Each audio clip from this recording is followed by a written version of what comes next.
So it's late at night. I'm having real trouble relaxing. And that's a lot to do with just a burden for everything that's been going on. There's just a lot of untruth or misconception, and people on all sides of everything are being hurt by it. And I find that so frustrating and so it just winds me up. And I don't mean it winds me up because I want everybody to think like me and they have to do what I say. I mean, the spirit in me is grieved, and when that happens, it becomes I don't want to say a preoccupation, but it's almost like that. It just becomes this thing that you're aware of. And no matter what else is going on, it's in the back of your mind. To be clear, the thing that's in the back of my mind is people's pain. Because whether we're deceived or not, our pain is real. So even though the example that I'm using in this video is Hebrew roots, because that's who I've been talking to so much lately, I want to be really clear that this can apply. This has nothing to do with denomination. This has nothing to do even with doctrine. This has to do, it just has to do with the heart, the human heart, our hearts, and the condition our hearts are in.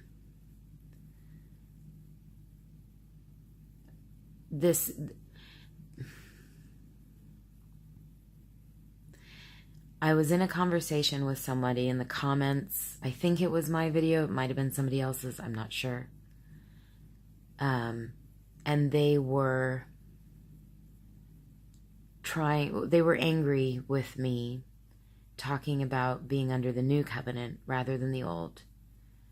Because when I said the new covenant, and I said freedom from the law, to them that meant, and the accusation they leveled was, well, that means God has changed his mind, and what was sin before is not sin now.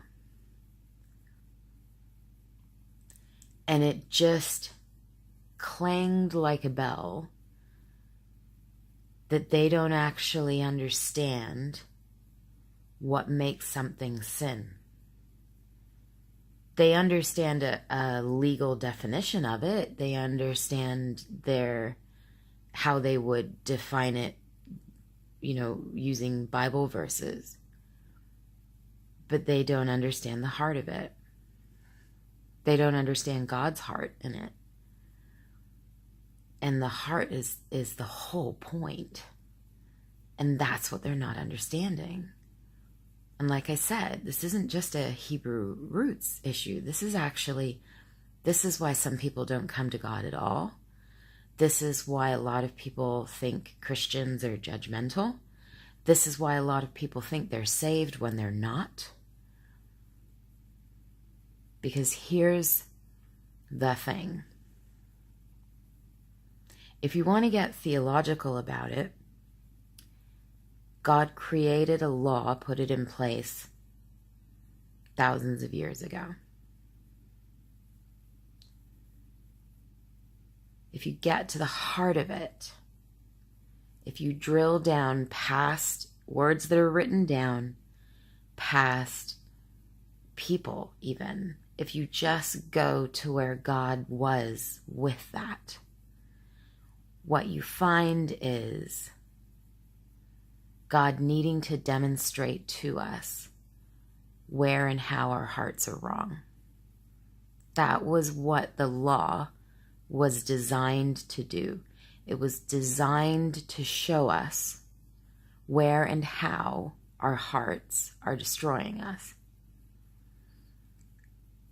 When Christ fulfilled the old covenant, which included a lot of,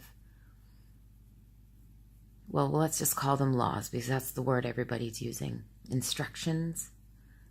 It includes, if you take the entirety of the Old Testament, it gives you images of sin. It gives you understanding of sin. It defines sin. It just in all the different ways, it shows you what sin is. But what Christ did when he came, while he was still under the old covenant, by the way, was to show us that it's not the written word that's the problem or the solution.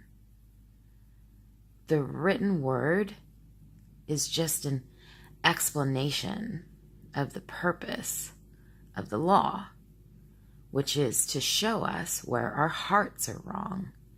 And the reason we know that is because when Christ spoke about the law, he said, "It is written," or "you have said." He shows us that we focused on the tangible.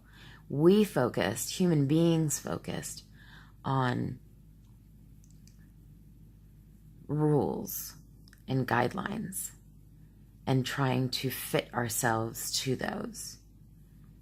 When actually what it was about all along was heart intent.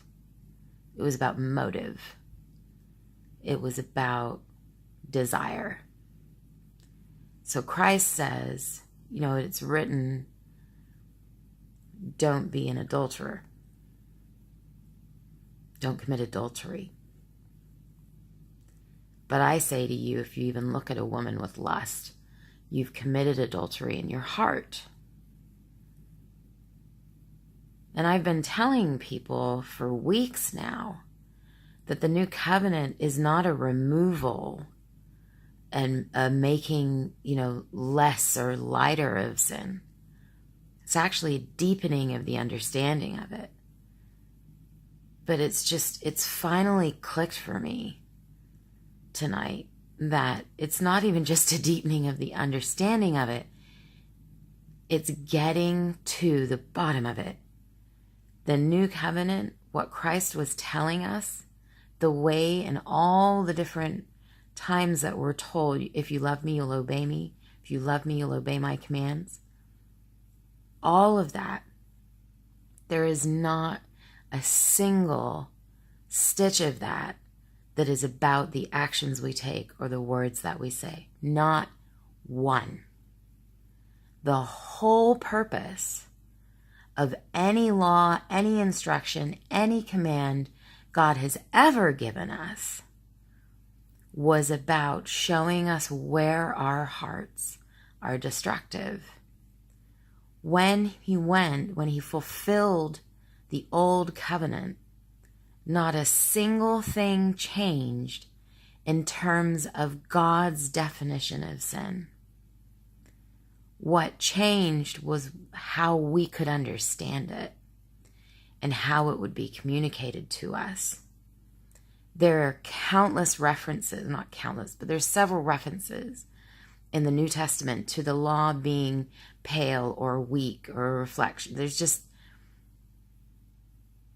It was a insufficient but necessary stopgap for when the better, different covenant, which Jeremiah prophesied, the reason he says it will be different, the reason he says it will be better, is because it's no longer focusing on the outside. It's no longer allowing us to focus on the outside, because God can now live inside us, which he could not do before Christ died and resurrected. If you see, Christ teaches about it in John 14 and John 16. The phrase he uses He's talking about when he leaves earth, that the Spirit will come to us. And the phrase he uses is, it has always been with you. He has always been with you, but later will be in you. He's talking about that in the context of he himself, Christ himself, leaving earth. This is after he resurrects. So he's telling us what's going to happen. At that point, it had not happened yet. The Spirit of God could not dwell inside us until Christ had broken the bonds of death, until our hearts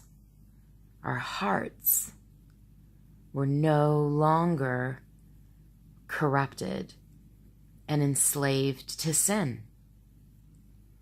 We are in righteousness. We are unified with God. And the purpose of the Old Testament law, which was to explain to us, show us, give us instruction about, give us pointers and understanding of sin and the destructive nature of it in our hearts. That purpose is still fully, absolutely, wholly in place with the Holy Spirit inside us, serving that same purpose. This is still about going to the heart of an issue, not the letter of it. If you're convinced that Torah is the answer, it's the true mark of obedience, then read what Christ told you about it being the spirit of the law, not the letter. We have the Spirit now within us. When God gave the original law, it had a purpose. That purpose is still fully and completely in place. It's being delivered in a different way. And because God's gracious, and because he knows we're weak and we're limited, and we get stuff wrong, and we a lot of times need tangible indicators, he still reiterates a lot of the Old Testament law. The things that destroy our hearts are still sin. But the laws that were once in place to teach our hearts about devotion, and to teach our hearts about purity, and to teach our hearts about understanding the destructiveness of sin, that were all about the process. So they weren't the moral law, they were dietary laws, and they were procedural laws, and they were cultural laws, and all of those things.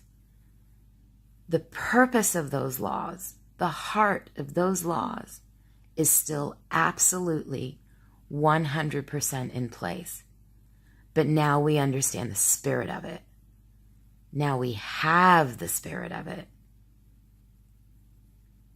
Jesus' teaching about the law is the most insightful and revealing explanation for the differences between the two covenants.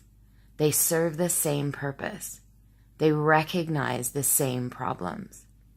But the new covenant, it goes deeper, and it's better, and it's freer. And it's not free because there's now less things that you can do to sin. It's free because we're in perfect communion with God. There's no being confused or lost if we're listening. If we're listening. If I would categorize the last 2 or 3 weeks of my life in any, nobody else would see it, but for me, the last 2 or 3 weeks have been, with the exception of one day in my life, the last 2 or 3 weeks have been the most insightful and revealing about God and about who he is, about how willing he is to teach us, about how absolutely responsive and present he is when I'm seeking truth, when you're seeking truth. When we don't go to him with boundaries, when all we want is what he thinks. He has taught me more, like direct, Lord, what is the answer to this question? Boom, here it is.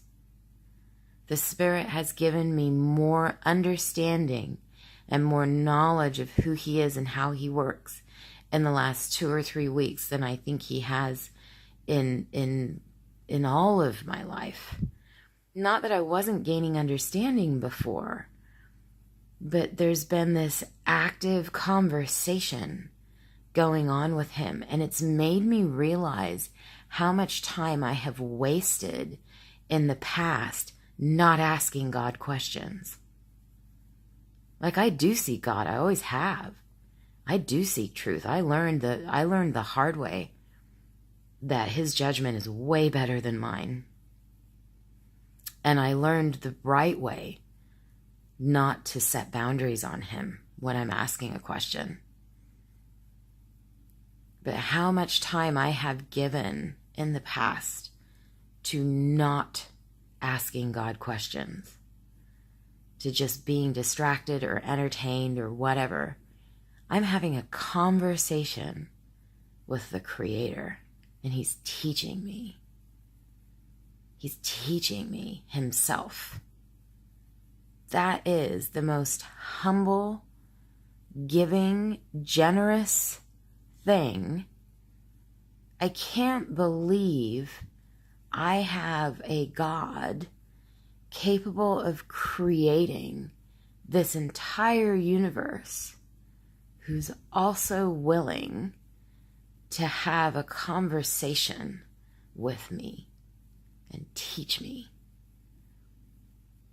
and be pleased with me for wanting to converse with him.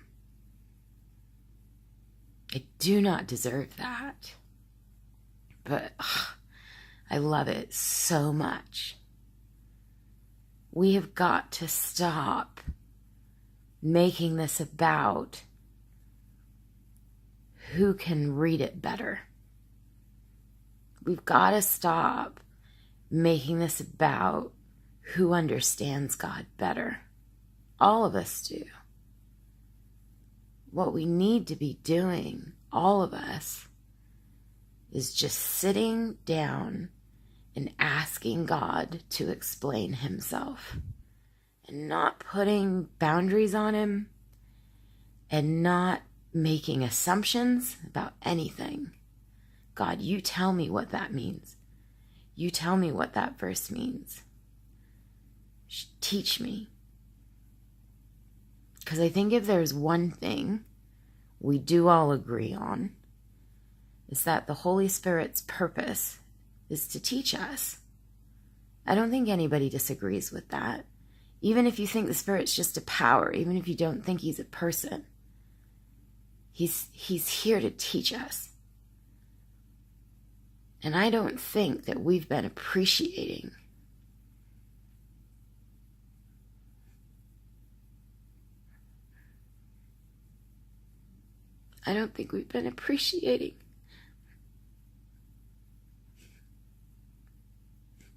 how big he is.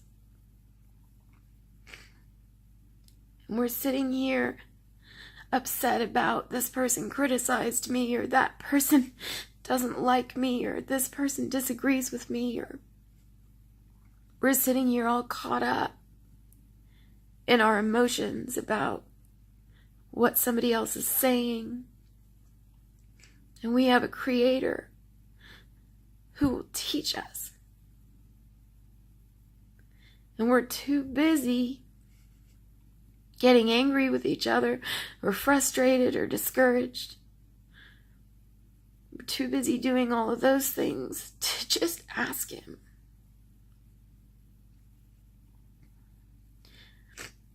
I'm not crying because I'm sad. I'm crying because I can't believe it. Like, I can't can't believe how he humbles himself. I can't believe how willing he is. I don't have anything to offer him. I can't add anything to him. I can only value him. Loving him is valuing him. It's appreciating him. That's all I can do. And I really love him. And I think that I do want to stand up for truth. I do want to declare his truth. I do think it is so important that he is properly and respectfully represented. I think it's so important that his truth is told to people. But he will sit down with me, who does things wrong, who says things wrong, who forgets about him, who chooses the wrong thing. He'll sit down with me and continue to patiently, gently, and lovingly walk me through until I get it. It is wrong of me to get impatient with people who don't have it yet. Because tomorrow I'm going to turn around and find out there's something else I haven't got yet. And God's not sitting there next to me tapping his foot and raising his eyebrows and going, I can't believe you don't have this. And he's patting me on the knee and saying, it's okay, we'll get there.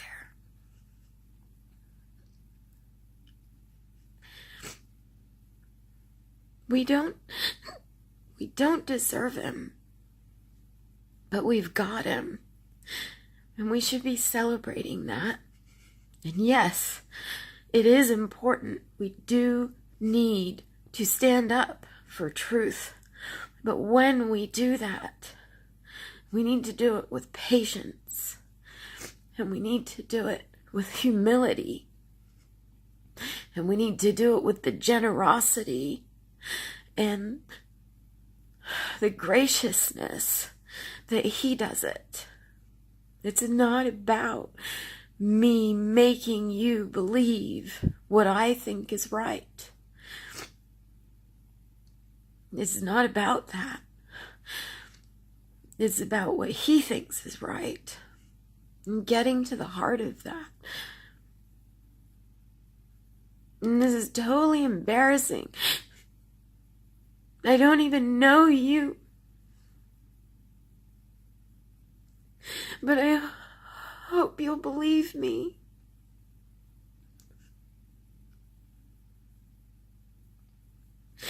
He deserves us to be patient with each other.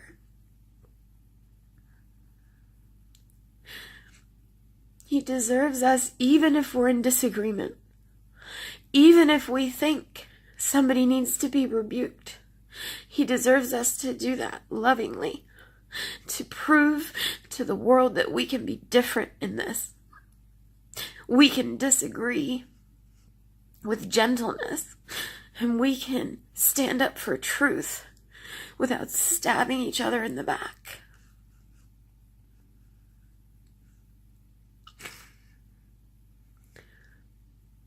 He deserves that from us. And that's the heart of it. The purposes of his law, his sin is anything that takes us further away from him. Anything that destroys our souls. Anything. I wonder if you realize you can do Christian things. You can do what the world would call good things. You can do what the church would call good things. You can do those things and be destroying yourself because your heart is wrong. We all do it, and that's what he's been telling us this whole time. Stop Stop using a set of rules and measuring yourself against it and deciding you're okay or you're not. This isn't about whether your step is 6 inches long. This is about where your heart is at and what you want. I want to know the truth. I want to tell the truth. And I want to please him. I want to make him smile. And I can't believe that I can do that, but I can. And so can you. And it doesn't take grand gestures. And it doesn't take really stringent rules and bodily devotion. It doesn't take any of that to make him smile. All it takes is a heart that appreciates him and values him the way he deserves to be valued. That's all you have to do. And when he tells us, if you love me, you'll obey me, he's telling you that when your heart is in that place, when you know him and you value him, you will automatically choose to do things that give life, not death, to you or to anybody else. So you can forgive my late night breakdown, but this wouldn't let me rest. We have to take our anger out of this. We have to take our impatience out of this. Some Bible translations, when you look at the fruit of the Holy Spirit, they don't use the word patience. They use long suffering. And I hate that. Every time I read that, I don't want to suffer for a long time. But we need, if we are truly connected and truly listening to the Holy Spirit, we should be long suffering. We should be willing to walk with people, even people we disagree with, even people we think are wrong. I can refute you and still love you. I can disagree with you and not lose my temper. He deserves that. I don't, and probably you don't either, but he does. And he tells us to do that. So I